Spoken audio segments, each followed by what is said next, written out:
as Bitcoin has had a small pump towards the upside, do we have enough juice to get past the $38,500 level, or is there a small dip incoming?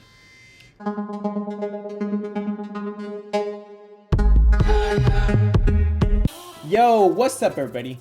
Welcome back to another episode of Crypto, Stocks, and You. I'm your host, Ulises Herrera. Today we're going to talk about crypto and Bitcoin and Ethereum, obviously, because we're going to see what is happening and if we have the juice to get over 38,500. Guys, if you like our videos and like the fact that we've been correct time and time again, video evidence is in our channel. Like, subscribe. You need to sign up for this channel, guys. I am trying to reach 100 subscribers. The time of this recording is Saturday, January 29th, 5:39 p.m. at the time of this recording, California time. If you've never seen this channel, I think you will find it very, very valuable, guys. We're gonna get right into what's going on with Bitcoin. So, as you guys remember, on our last video, I said that I just didn't think that we were gonna get past, you know, this $38,500 level, and I thought that we were having more downside incoming. Well, that really hasn't played out too much, and the thing is that Bitcoin has remained strong, but it hasn't been able to break above 38,500 on the 4-hourly, guys. As you guys could clearly see right here, boom, one try, boom, here's another try. Now, will we be able to keep pumping up and actually print candles above this level?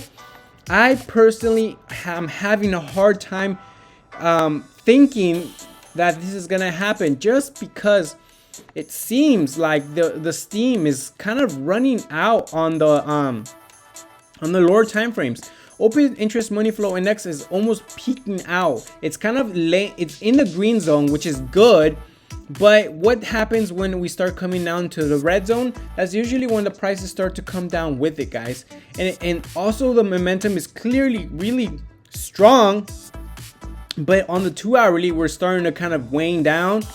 It's starting to look a little toppy right here, like it wants to come towards the downside on the 2-hour.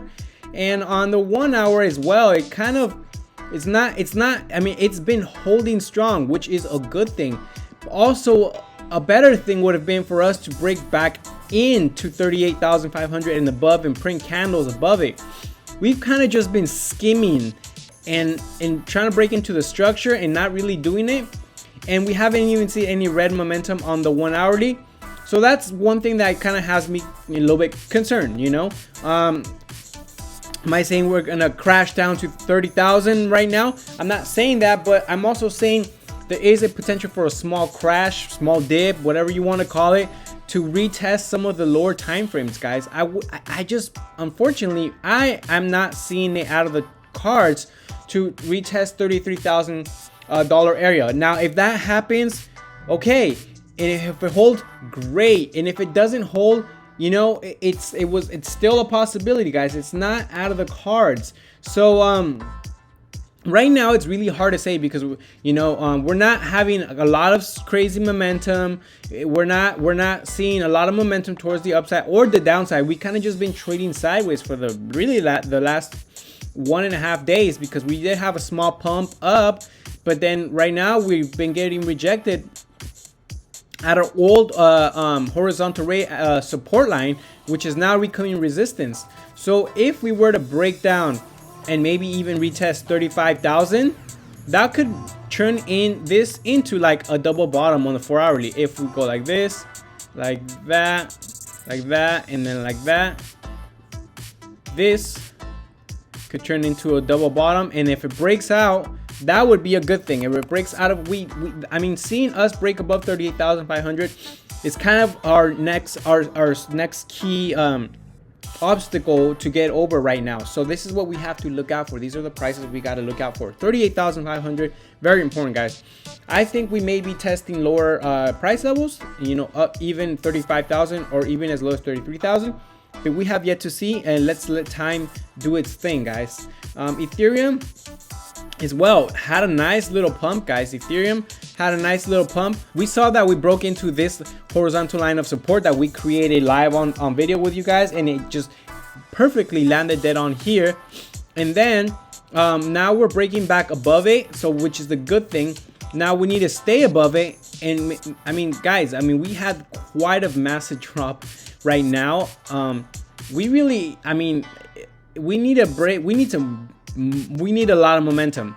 A lot of momentum to break back into like $3,000, because that's really like the most strongest point we've had for such a long time. That was such a strong hold that the fact that we broke down out of it, it was obviously not a good thing. Not a good thing at all.